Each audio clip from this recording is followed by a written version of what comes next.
couch, mattress, whatever you want to be, is awesome.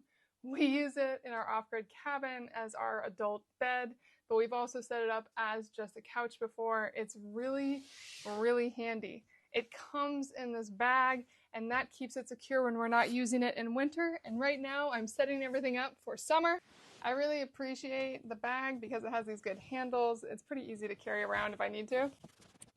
And then once you take off the cover, it has handles here as well, so you can just carry around the whole thing as is. So then once you have it ready to go, you can just fold this up, and now I have a very small yet comfortable little couch. It's a little tiny to sit up here on it, but I could set it up as a couch and it would work great as that.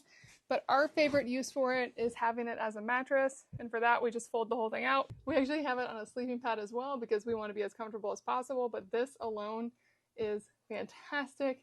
It's a great sleeping pad. I love being on it. My kids love being on it. And as you can see, it's really fun because you can fold it up in multiple ways and use it however you see is best. And here's what it looks like if I'm looking down on it. It's really quite big, about a twin size mattress. My husband and I are quite tall and we sleep on it quite comfortably. When it's all put together, you can use those Velcro pieces to hold it together as a couch. It's just a great piece.